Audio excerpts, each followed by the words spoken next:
Poštovani gledatelji, dobro vam večer i dobro nam došli u još jednu emisiju podcasta Bog i Hrvati. Razlog večerašnjeg našeg snimanja sastanka je manje više žalostan. Razlog je taj krvavi svibanj 45. točnije 8. svibanj. Mi smo mislili da smo taj dio povijesti preskočili, da možemo dalje u miru živjeti, očito to nije tako. Da bi mi danas napravili uvid u situaciju i probleme koji se kod nas bivaju, da i mi reknemo svoju istinu, očito oni imaju ovi drugi i svoju istinu. Ja sam vam večeras u goste doveo dvojicu naših povjesničara, jedan je doktor znanosti Krešimir Bušić, drugi je doktorant Ante Prešić-Mikulić. Krešo, dobro nam došli. Ante, dobro nam došao. Dobro večer svim gledateljima i drago mi je da sam ponovo u podcastu Bog i Hrvati. Odakle da počnem? Mi smo danas skupili tog 8. svibnja, ali ja ću početi malo izdaljega. Znači, 43. je godina. Italija kapitulirala. Rimsko carstvo prvo palo, za ne povjerovati.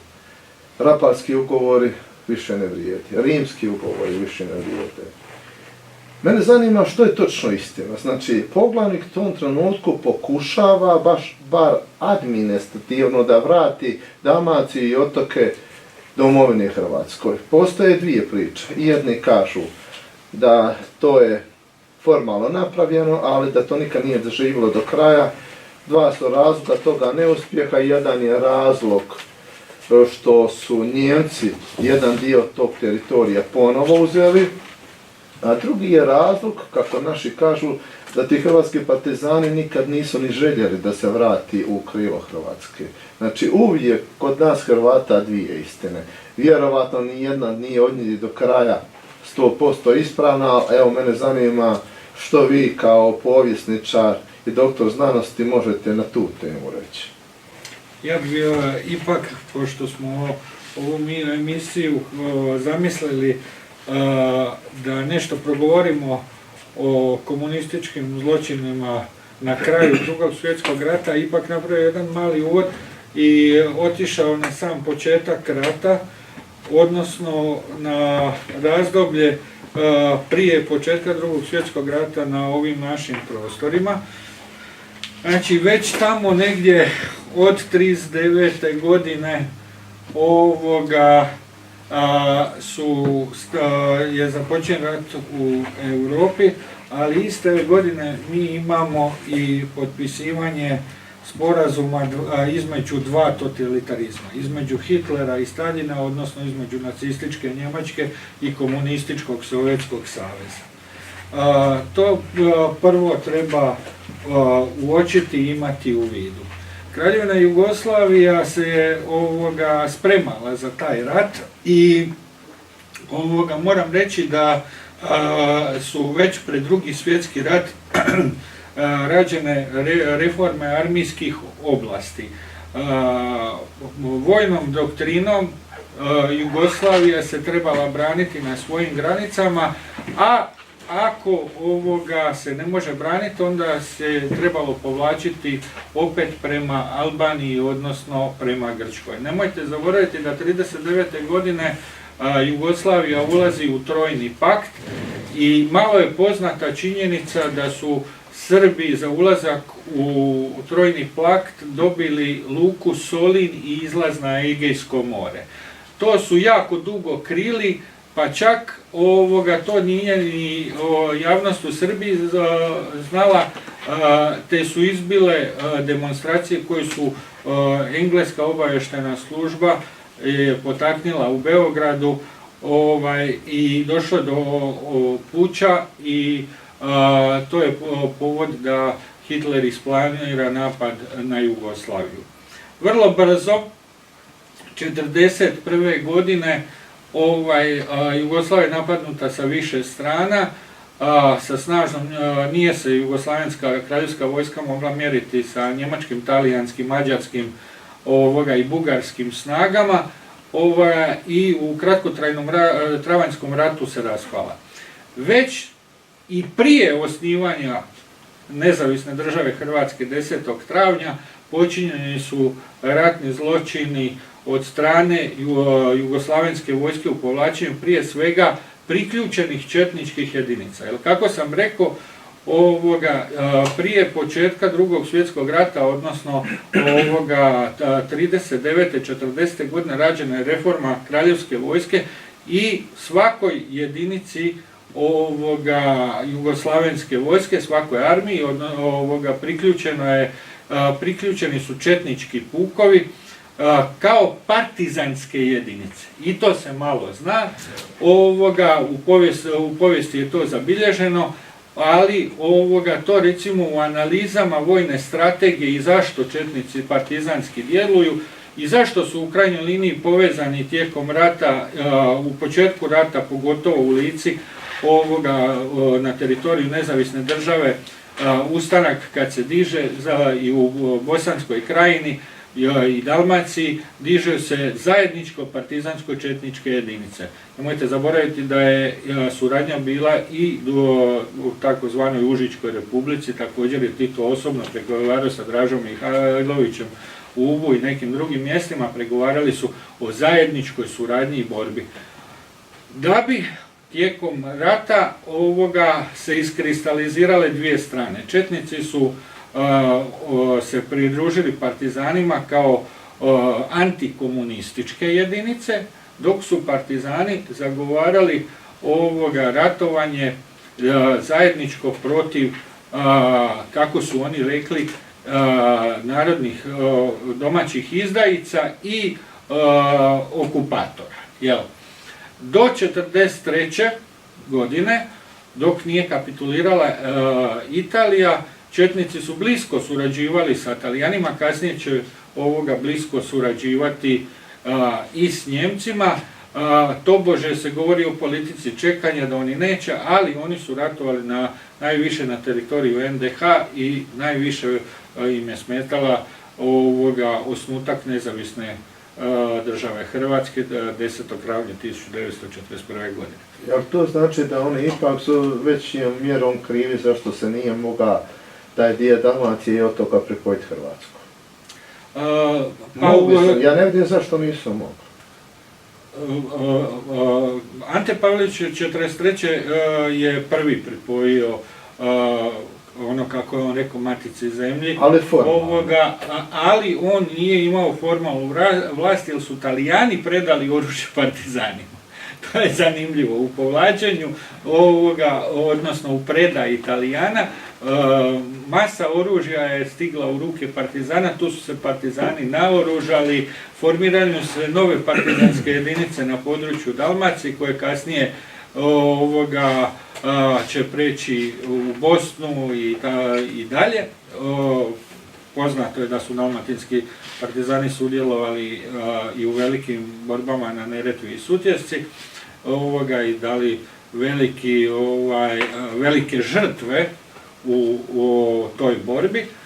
A zanimljivo je da vrlo brzo Njemci preko Istre zaposjedaju taj teritorij i vlada NDH praktički nikad nije imala veći utjecaj na tome. Isto malo se u bivšoj Jugoslaviji su se spominjale samo partizanske jedinice osnovane od komunista u Istri. To nije točno. Naši svećenici, katolički svećenici, prvi put Pazinska deklaracija, to su napravili naš narod u Istri, hrvatski narod u Istri, zajedno s katoličkim svećenicima koji je dugo težio da se Istra priključi matici domovini. Tako da i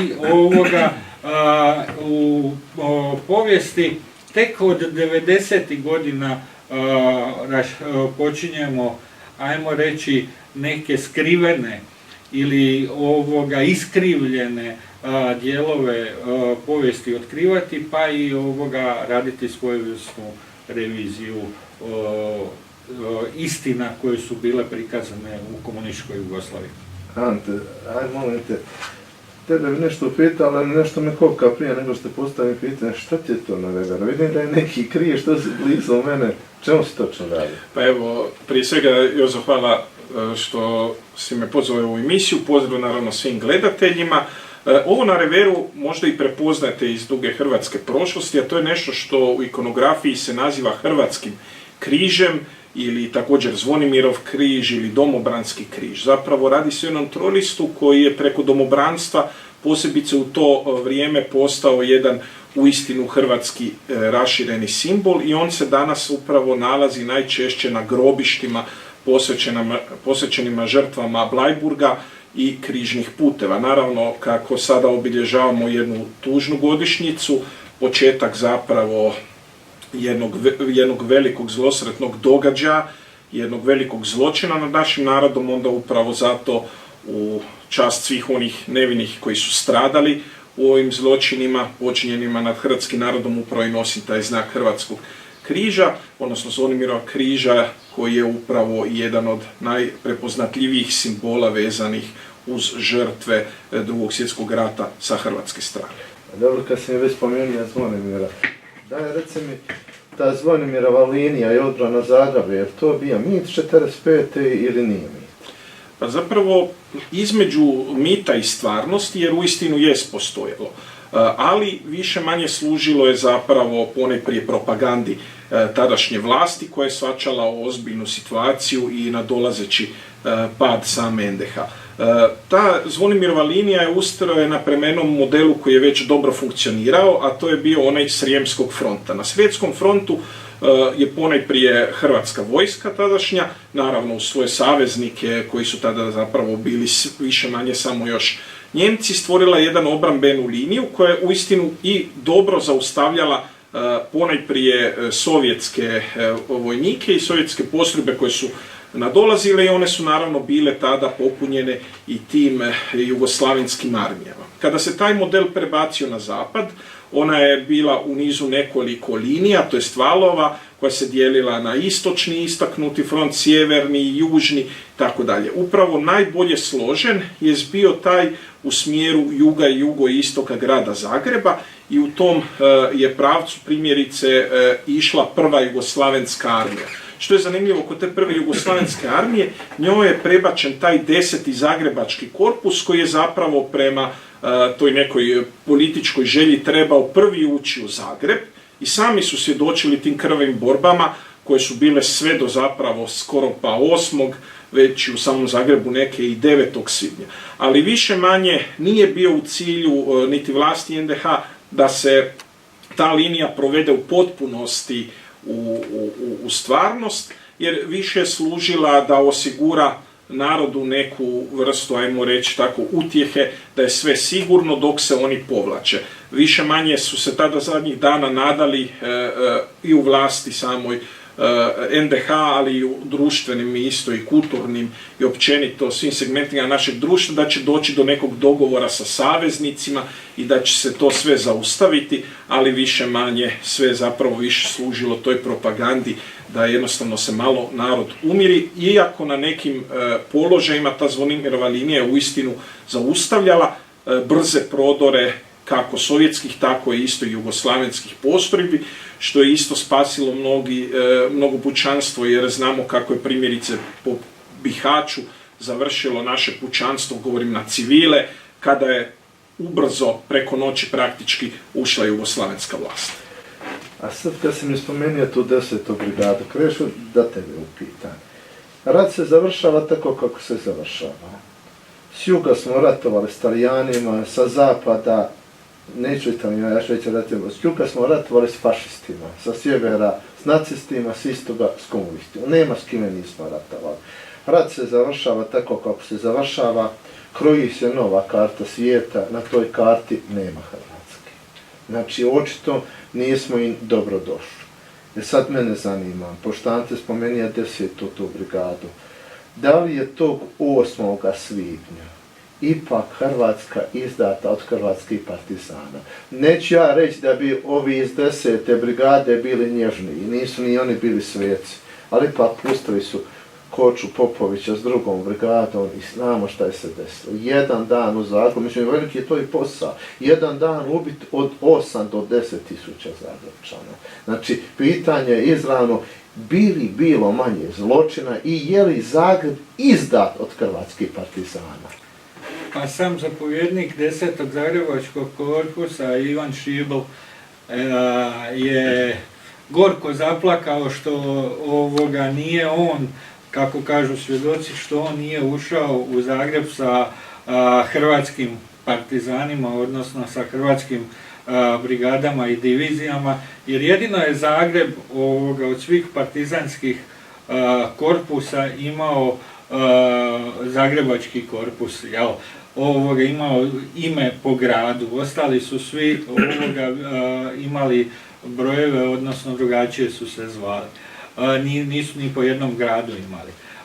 Ali umjesto da spomenem ove partizane zagrebačke koji su bili ovdje u okolici grada Zagreba i praktički morali čekati da srpske brigade uđu, spomenut ću ja dva generala, a to je zapovjednik 51. Vojvođanske divizije Milan Basta, koji je bio jedan i od ključnih ljudi pri predaji hrvatskih oružanih snaga na Blajburškom, odnosno Lojbaškom polju, a drugi koji je ovdje bio na obroncima Medvednice vodio bitke, a poslije toga se jako puno pričao o zločinima, pogotovo Zagrepčani znaju za zločine u Gračanima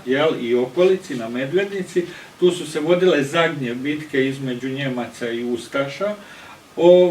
To je Đoko Jovanić, lički Srbin, koji je jedno vrijeme živio u Žedniku, kraj Subotice, i koji je vodio upravo te postrojbe u borbama sa Njemcima i Ustašama na Medvednici, i poslije njega je jako puno jama ostalo upravo u okolici Zagreba. Ali to znači nije samo 8. i narednih nekoliko dana, to je ipak trajalo puno duže, a kako sam rekao na početku, početni zločini su počinjeni još od kraljevske vojske u povlačenju. Znači, prije osnivanja nezavisne države Hrvatske, četnici, kraljevska vojska su počinili zločine. Nastavljeni su 27.7. sa dizanjem ustanka u Srbu, odnosno u Bosanskoj krajini, gdje su ubijani brojni civili. To se u komunističkoj historiografiji tumačilo kao osveta nad ustaškim zločinima, iako često nema potvrde da je bilo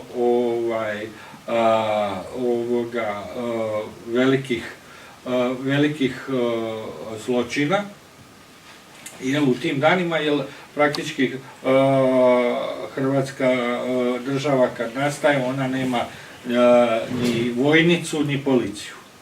Ona nema uopće oružane snage s kojima bi mogla upravljati. Pojedinačnih zločina, da, sigurno je bilo, ali masovnih zločina, kako pričaju 1941. godine, je jako teško. Ante, reci mi, Bleiburg i križni putevi kod Hrvata, jesu li oni ratni zločin, jesu li oni doista genocid ili ih možemo nazvati nekim drugim imenom? Ja ću da napravim jednu usporedbu, reći recimo u Hirošimi i Nagasakiju je recimo za 2 atomske bombe ubijeno 2,5-3 puta manje ljudi nego u Hrvatskoj u Bleiburgu i križnim putevima. Ako je tamo bio genocid, šta je onda bilo kod nas ovdje? Pa evo, da bi uopće pristupili tome kako možemo klasificirati sam Bleiburg i križne puteve, jer Bleiburg je samo kolektivno ime koje koristimo jer smo to uzeli kao jednu točku iz koje sve kreće.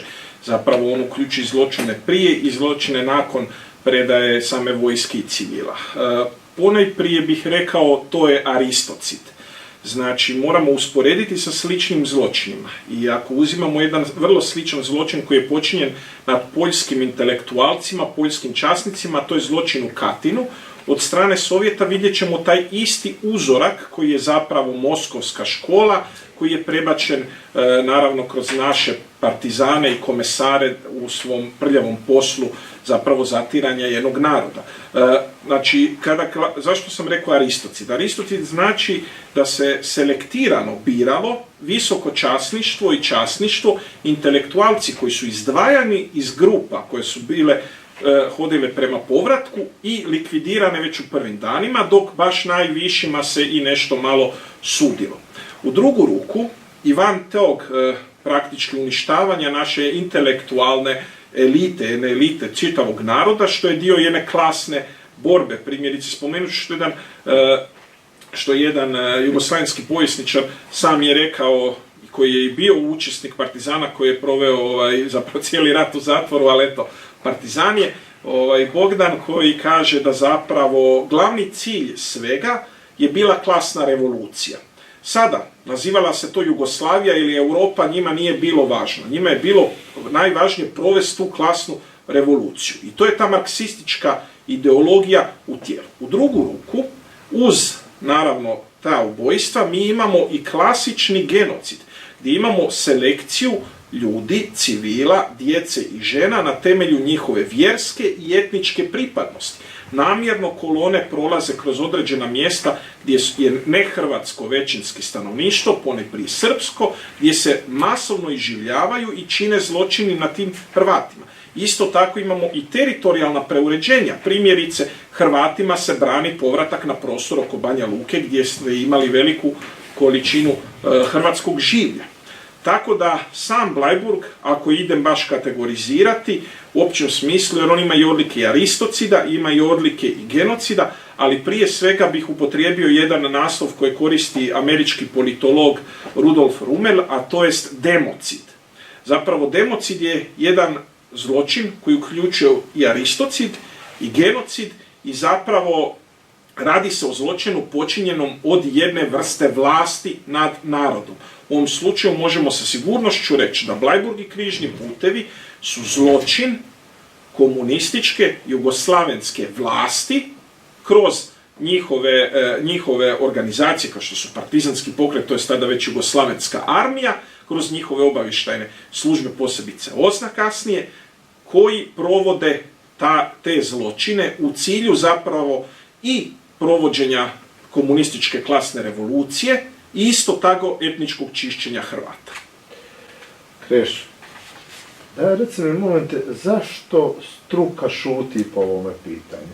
U normalnom svijetu, kad nađete tijelo jednoga muškarca ili žene, nebitno, policija izlazi, radi, očevi i što traži? Traži i počinitelja.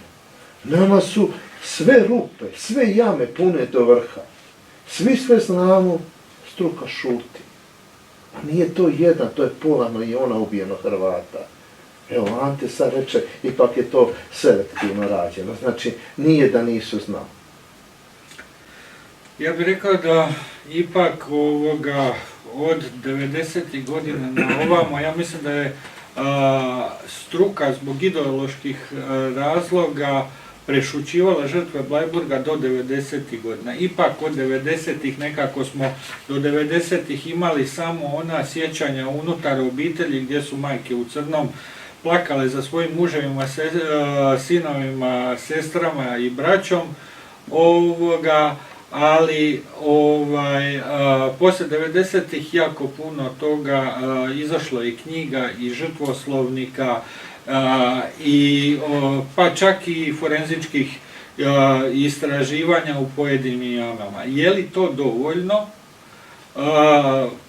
Ako je to vaše pitanje, onda mogu reći da nije dovoljno jer je takva percepcija u javnosti. U javnosti se još ove teme nisu dovoljno profilirale. Ali jako puno ima i na lokalnim mjestima istraživanje pojedine čak i manjinske zajednice tipa njemačka manjinska zajednica ili mađarska manjinska zajednica također su pisale o vlastitim žrtvama u Hrvatskoj i Sloveniji izlaze pojedine knjige o pojedinim stratištima. Evo ja ispred sebe imam recimo jedan dnevnik jednog partizana koji spominje da je na Bleiburgu bilo zarobljeno oko 700.000 vojnika različitih vojsci. Obično mi smatramo da je Bleiburg bila samo hrvatska vojska, odnosno pripadnice hrvatskih oružanih snaga, ustaške vojnice, odnosno domobranstva. Ne, tu su bili zarobljeni Njemci, tu su bili čak i djelomice neke talijanske postrojbe, ali i belogardejci, slovenski, četnici, ljotićevci i mnogi drugi su se našli tada na području Austrije sa ovih prostora. I iz tog dnevnika koji je malo poznat, spominje se da je tu bilo izmiješano preko 700.000 vojnika i 200.000 civila. Otprilike hrvatska historiografija govori negdje oko 500.000 Hrvata da se našlo tada na Bleiburgu. Znači, velika većina te vojske i svih tih koji su tamo bili su pripadnici hrvatskih oružanih snaga i civili. Nažalost, stradanje koje ne počinje na samom Bleiburgu. Ono počinje već 1944. godine i recimo i u Srbiji su narađena istraživanja i oni su isto popisali dosta žrtava komunizma, poslije 1944. godine, ali nemojte zaboraviti da je istočni Srijem do formiranja Srijemskog fronta također već doživio pogrom od strane partizanskih jedinica, pa tako i Hrvati u Bačkoj, djelomice, a onda poslije proboja Srijemskog fronta polako i drugi dijelovi. Isto tako 1944. godine su i dijelovi Dalmacije i Bosne i Hercegovine koji su već bili zauzeti od strane partizana, gotovo po pravilu doživljavali, u svakom mjestu su doživljavali velike žrtve. I gotovo da nema mjesta u Hrvatskoj koji nema jednu ili više grada, koji nema jednu ili više masovnih grobnica oko tog grada. I kažem, na lokalnim razinama, ja znam na primjer Vukovarsko-srijemske županije, i u Vinkovcima i u Vukovaru, čak su rađeni popisi, napravljena su obilježja, kako je i sam Ante rekao, neka i uz pomoć Hrvatskog domobrana, a nažalost o takvim stvarima se nedovoljno govori u ovoj mainstream medijima. To je problem. Ante, nešto ću te sad neobično pitati. Znači, mene zanima ko je kriv za taj Bleiburg. Jesu to krivi partizani, jesu to krivi Anglo-Amerikanci, možda Sovjeti, ali prije nego mi počneš odgovorom, mi na stolu imamo ovdje dvije knjige. Znači, jedna je od profesora doktora Ante Čuvala, druga je od Romana Leljaka. Neki dan je bila promocija ove knjige i ja sam osobno gospodina Čuvala pitao. Kažem, Ante, molim te reci, da smo mi imali ilustraciju, bilo ova knjiga izgledala ovako. On se smije, kaže ne. Šta mene proganja? Znači, mi imamo masu knjiga napisanih o žrtvama Bleiburga, križnih puteva. Mi nemamo nijednu knjigu napisanu od počiniteljima. Ja znam tko je ubio. Znam da od mojih nitko nije ostao živ. Znači, svi mi znamo ko fali. Mene zanima druga strana. Ko su ti koji su ubijali? Nažalost, nismo imali ilustraciju, mi šutimo. Mi ko pogrebno društvo pišemo knjige o žrtvama, a još uvijek ne smijemo reći ko su ti koji su ubijali. Sad ponovo se vraća na pitanje. Koga mi možemo izravno okriviti? Znači, različite su teorije. Jedni kažu da su Englezi dobrim dijelom krivi, drugi kažu krivi su Sovjeti jer su dolazili i bojali smo spet te njihove sovjetske armije, partizani su ti koji su stvarno napali ta zlodjela, na koga skrivnju staviti ili su svi podjednako krivi? Pa evo, odgovorit ću. Prva stvar, vrlo mi je teško odgovoriti na ovo pitanje jer sam pripadam obitelji koja je izgubila 16 članova upravo i poneprije na Bleiburgu, a isto tako stradalih od strane partizanskih zločinaca, ali ako hoćemo ozbiljno odgovoriti na ovu temu, moramo ući u pravo. Prema međunarodnim dokumentima i konvencijama koje potpisale su sve te zaraćene strane, uključujući NDH, uključujući Ameriku, to jest SAD, uključujući Ujedinjeno Kraljevstvo, isto tako i Jugoslaviju, koja zapravo posebice nakon sporazuma Tito i Šubašić zapravo se drži svih konvencija potpisanih od strane Kraljevine Jugoslavije i isto tako sovjetskog.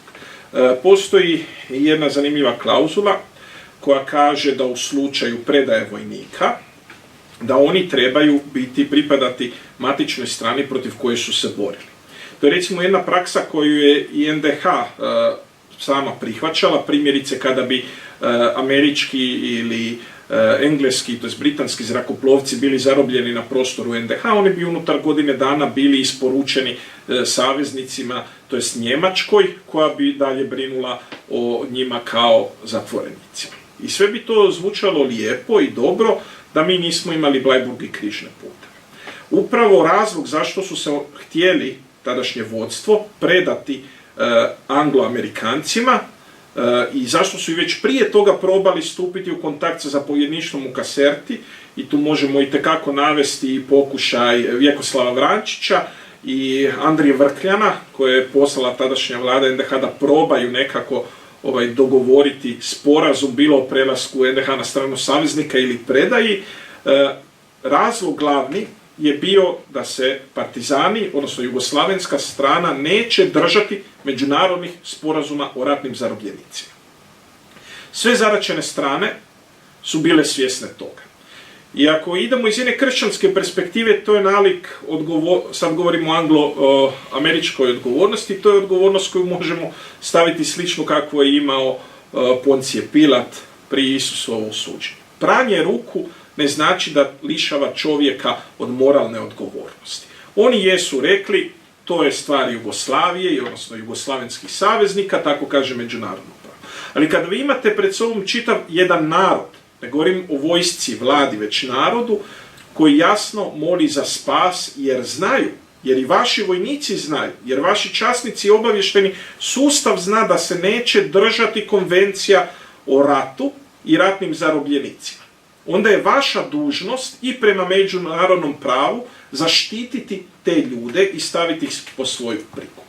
Stoga ako ćemo crno-bijelo, svakako glavnu odgovornost imaju jugoslavenska strana, odnosno partizani. Oni su ti koji su počinili zločin, oni su ti koji su planirali zločin. Ali moralnu suodgovornost za predaju imaju i zapadni saveznici, jer su bili svjesni što čeka ih.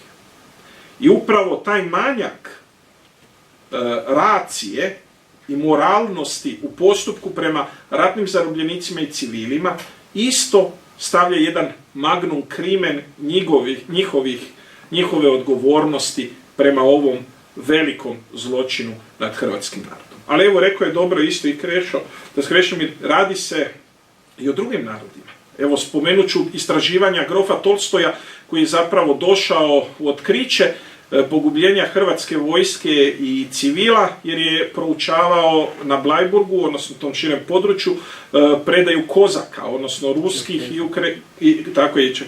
ruskih i ukrajinskih snaga zapravo, koje su bježale pred boljševičkim režimom. Tako da mi ne možemo govoriti da Bleiburg i križni put je samo hrvatski democid, aristocid i genocid. Stvarno jest u većini. Ali to i nad drugim narodima, jer uistinu on predstavlja jedan planirani sustav ne samo snošenja prema poraženima, već isto tako ideološki pristup obračuna sa svojim ideološkim neprijateljima, jer u ovom zločinu glavni krivci ipak su komunisti. Jer bez komunističke ideologije kao glavnog poriva upitno je bili ovakav zločin bio. Teško sumnjam da bi ovakve brojke bile da ti Jugoslaveni nisu bili komunisti. Ako se ja samo smijem nadovezati, kratko, znači ako konkretno mislimo ko su nalogodavci, ovo što ste vi pitali, nalogodavci su vrh partije od početka. Znači, Centralni komitet, Politbiro, uže vodstvo iz iseljeničke političke literature se vidi da su još 1944. godine stizale vijesti u Zagreb da se u Beogradu su doneseni planovi da se likvidira kompletno hrvatska inteligencija. I ovo je dobro, Ante rekao da je Aristocid, nažalost, poglavnik Ante Pavelić osobu koja je osobno dovedena pred njegov ured nije primio, ona je kasnije se vratila, inače je bila pripadnica HSS-a, i ona je kao čak i suradnica partizanskog pokreta donela tu vijest u Zagreb, jer nije željela da, možda i to razlog zašto je i Maček onda i otišao u iseljeništvo i nije dočekao partizane, iako on sigurno nije bio sklon nacistima, odnosno fašistima. Bio je anglofil veliki. I što se događa? Tijekom rata su već donesene dokumenti kako se treba postupati prema takozvanim narodnim izdajicama. I već su pravljene jedinice koje će vršiti likvidacije viđenijih, prvo tijekom rata viđenijih dužnosnika u mjestima, ustaških ili domobranske visoke časnike, a koncem 1944. je točno izdana uredba, odnosno naredba do razine manjih mjesnih odbora, partizanskih, da se prikupljaju podaci o narodnim neprijateljima. I recimo ja ovdje ispred sebe imam podatak za Županju, grad Županju u Slavoniji, 1945. godine kad partizani, to je već 1944. poslano u Županju, a 1945. su ti popisi znači bili odmah dostavljeni, 1945. su prvo pohapšeni svi viđeniji HSS-ovci. Znači oni nisu bili dio vlasti NDH, nego su bili najjače demokratske hrvatske stranke pripadnici. I poubijani su i bačeni u Savu. Ali tako ako idemo iz mjesta u mjesto, mi ćemo naći desetke takvih popisa, pa i stotine ljudi ubijenih, u Vukovaru preko 200, u Vinkovcima isto tako 200. Nemojmo zaboraviti da u to vrijeme je veliko protjerivanje Njemaca, 500.000 Njemaca je živjelo, samo u Hrvatskoj je živjelo 100.000 Njemaca. Mi praktički danas njemačku zajednicu brojimo na prste jedne ruke.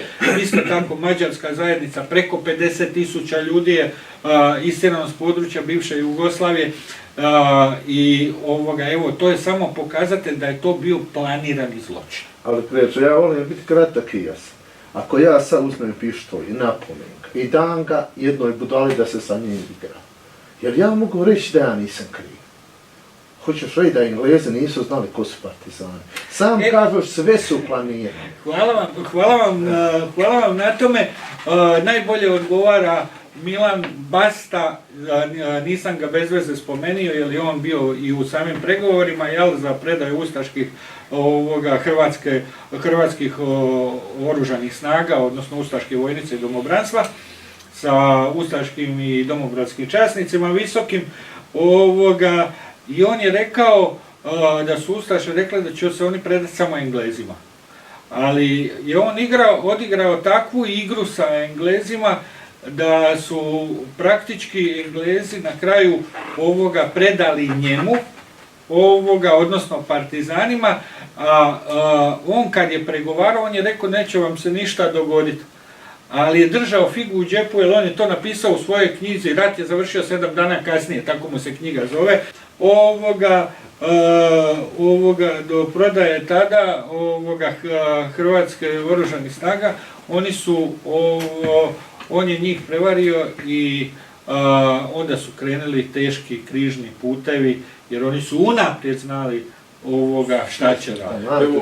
Kako sam i ranije bio rekao, znači, tu se slažem s Krešom, znači, zapadni saveznici su svjesni toga i svjesni su još čitavu godinu prije. Već 1944. godine dolazi izvještaj, imate cijelo vrijeme komunikaciju otvorenu iz same Hrvatske, tada NDH, i čak i okupirane Srbije i svih dijelova imate otvorenu komunikaciju preko određenih crkvenih krugova. Tako kada su saveznici već od 1943. godine na prostoru Italije, posebice nakon pada same Italije, smjene Mussolinija, dolaska zapravo nove vlade, vi imate slučaj gdje saveznici su svjesni svih zločina većih koji se događaju. Svjesni su što se dogodilo u Bihaću, svjesni su što se događa u gradovima koji ulaze, ali ono što se odmah vidi, njihov interes kod Hrvata prestaje imati moralno značenje. To je ono što sam ranije rekao. Primjerice, jedine prigovore gdje mi imamo je u slučaju Talijana. Kada se saznaje za fojbe, jer kada govorimo o manjinama na hrvatskom prostoru moramo ispomenuti da su Italijani jako teško prošli, da su protjerani, da su ubijeni, bačani u jame, koji Hrvati, koji Mađari, koji Nijemci, svi njihovi i etnički i naravno staleški neprijatelji, ali je vrlo zanimljivo ovo. Talijani, primjerice Pule, su dali čitavu jednu postrojbu partizansku, da bi na kraju ti partizani morali nakon rata napustiti Jugoslaviju i odlaziti u Italiju. Iako su se borili da Istra ostane dijelom nove partizanske, odnosno komunističke Jugoslavije. Znači, to nam jasno govori da je sve unaprijed planirano i imalo je primarno komunističku zadaću jednog staleškog rata. Zato i Bogdan kaže vrlo jednostavno šta se tiče samog rata. Oni to nazivaju jugoslavenski nacionalizam, odnosno NOB ili taj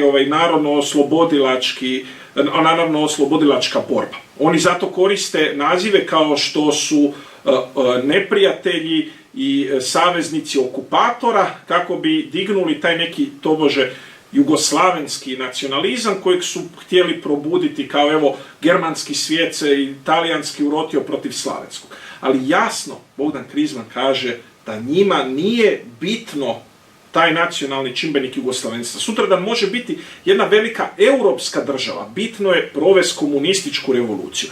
Jer slično je i Sovjetski savez koristio. Primjerice, revolucija im je broj 1.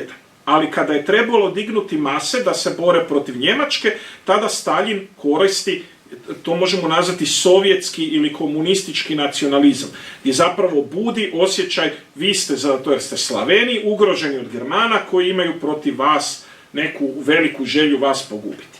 I oni koriste te elemente samo da bi došli do jednog cilja. Zavladati cijelom Europom i pretvoriti cijeli europski kontinent u jednu komunističku super državu. Znači, isti obrazac Moskve je u Beogradu i isti obrazac Katina se dogodio i na Blajburgu. A evo sad kad se vratimo na početak naše emisije. Zamislite da je bilo slučajno, što sam spomenuo, 43. Znači, partizani cijelo vrijeme kažu mi smo morali ići u partizane jer nismo pripadali nezavisnoj državi Hrvatskoj, nas su napadali Talijani otišli, oni opet napadaju nezavisnu državu. Znači, nije to ono što oni pričaju. Krešo, zanima me, zašto Pavelić nije bio na Blajburgu? Šta je sa vladom nezavisne države Hrvatske, katoličkom crkvom, muslimanskom zajednicom, Hrvatskom pravoslavnom crkvom?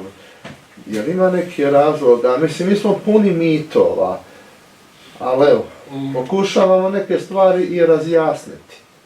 Na ovo bi mogao odgovarati. Ali nemoj dugo, barem jer jedno nemamo... 3 sata, ali ne, znam da nemamo Nemamo vremena. dugo, imamo još jedno zadnje pitanje, najbitnije. Da, samo kratko ću ovako odgovoriti.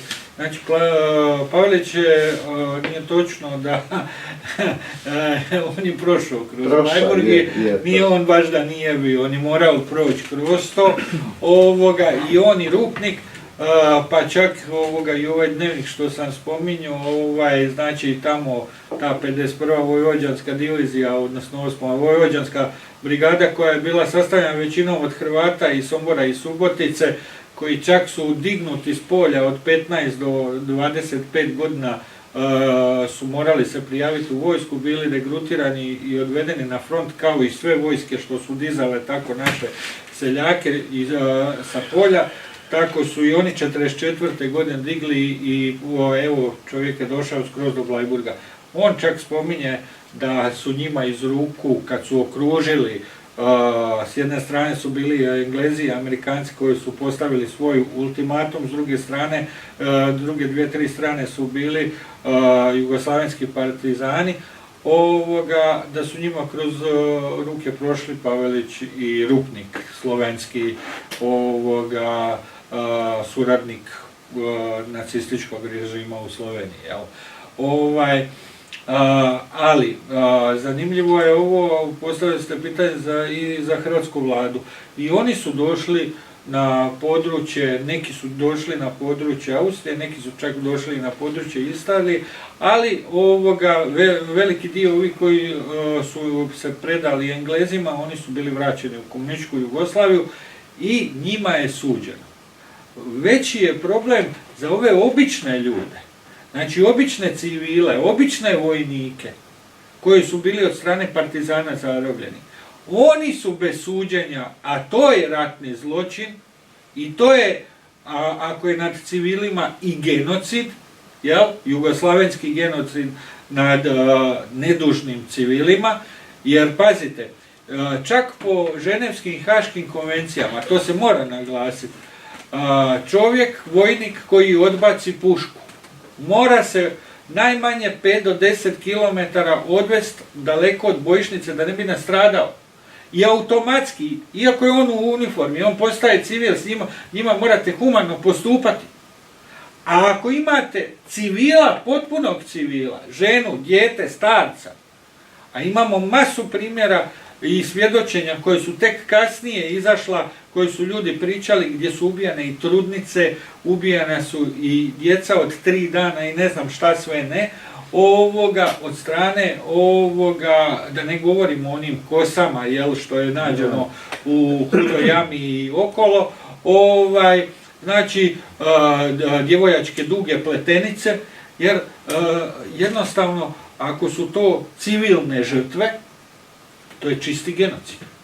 I o tome se treba više govoriti, jer bilo jedan, bilo drugi, bilo treći totalitarizam. Mi imamo evropsku osudu, sva 3 totalitarizma, imamo i dan sjećanja. Zanimljivo je da mi imamo dan antifašističke borbe koje ćemo slaviti i nećemo imati neradnije dan, ali za žrtve sva 3 totalitarna režima, odnosno za komunistički režim, nemamo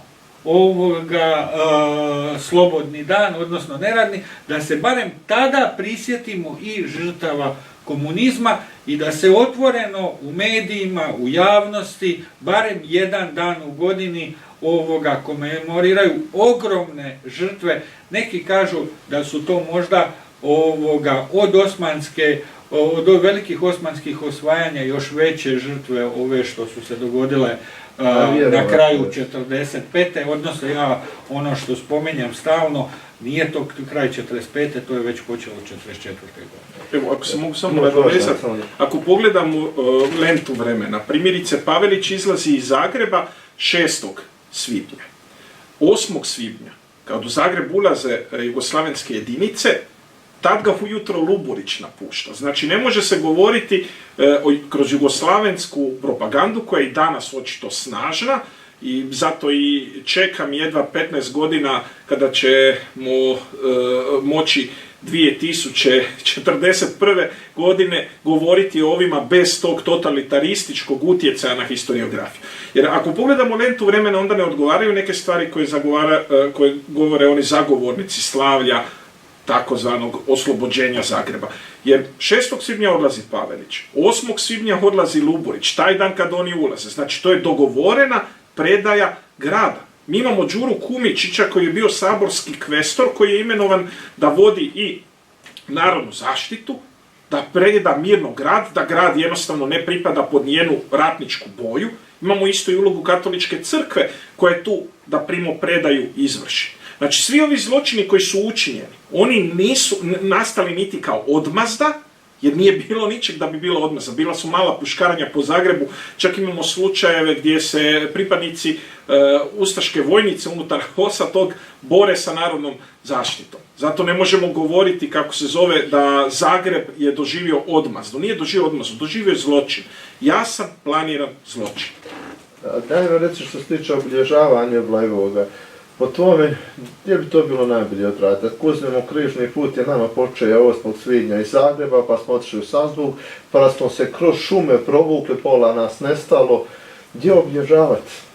Evo, to ću odgovoriti u jednoj rečenici, samo da ne bi zaboravili na ranije pitanje. To evo, molim kolega Krešane ko odgovori što se dogodilo i s katoličkom crkvom, islamskom zajednicom i sa pravoslavnom crkvom, jer ovo je jednostavan vrlo odgovor. Svi danas pokušavaju uvesti neko slavlje na drugim mjestima, malo u Zagrebu, malo u Teznom, malo u Mariboru. Bleiburg nije mjesto počinjenja najvećeg zločina, nego on je izabran jer je to točka središnja iz koje svi zločini kreću. Znači, povlačenje vojnika, vlade i civila je na Bleiburgu, tamo je izvršena predaja. Bez te predaje i bez te glavnog točke mi ne bi imali kasnije križne puteve. Zato Bleiburg treba uistinu biti središnja točka svih komemoracija. I ovo je stvarno otužno da se ta priča ne plasira vani, nego da upravo se želi sakriti činjenica da Bleiburg je ishodična točka križnih puteva. Krešo, privodimo emisiju kraj. Sad ono što mi je najbitnije i najžalostnije.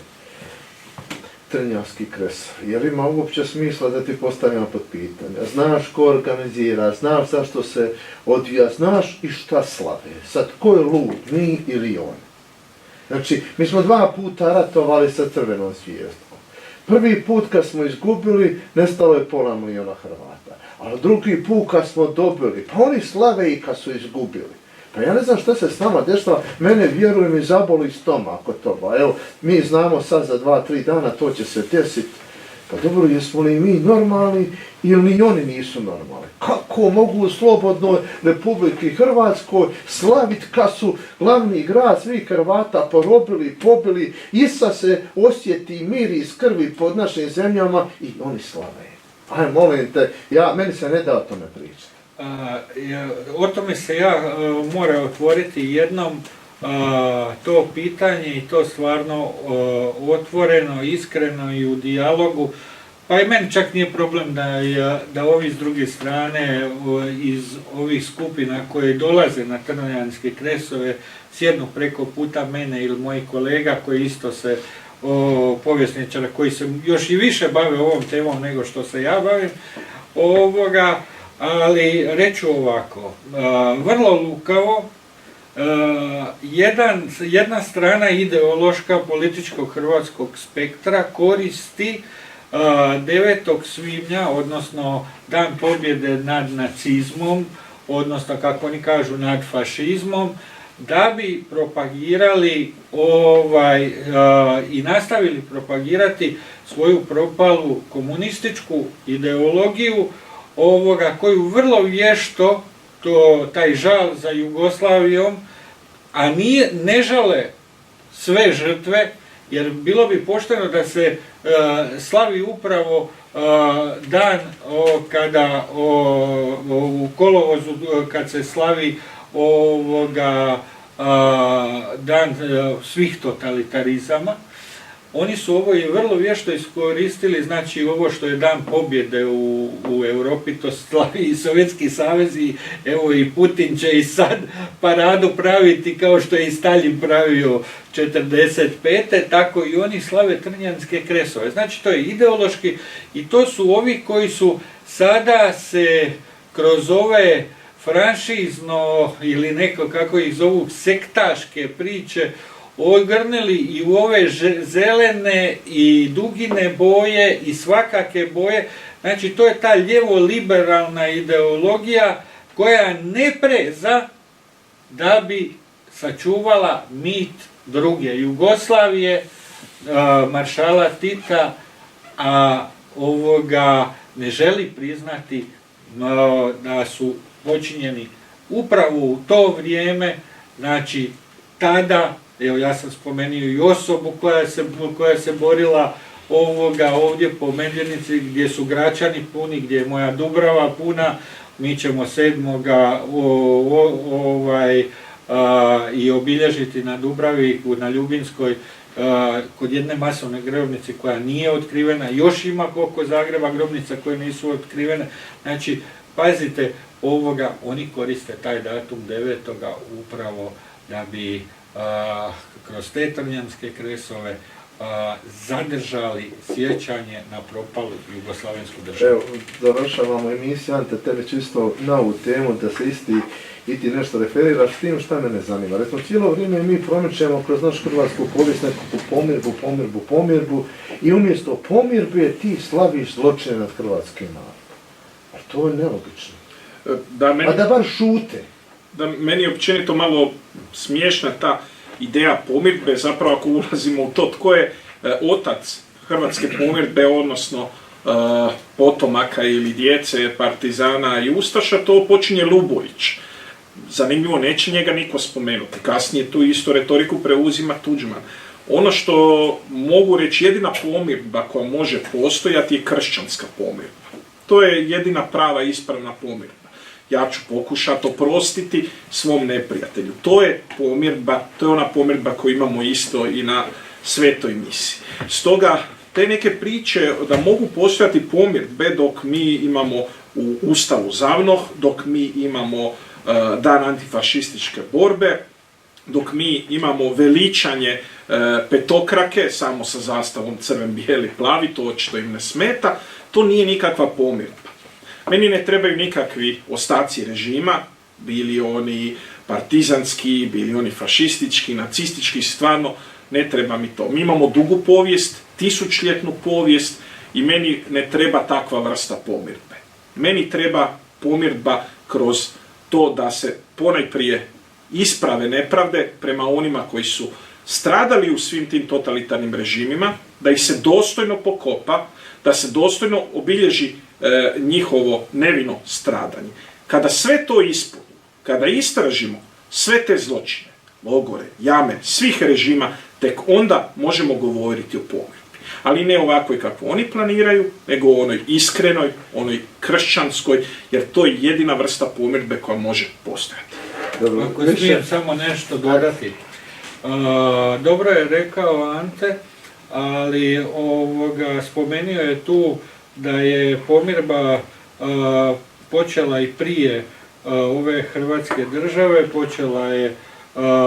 ona je, o njoj se govorilo u hrvatskom drugom političkom iseljeništvu, ali ona je počela upravo 1944. godine i za vrijeme Drugog svjetskog rata. I onda se upravo u jednom krugu hrvatskih časnika raspravljalo da bi trebalo zaštititi pod svaku cijenu sačuvati Hrvatsku državu.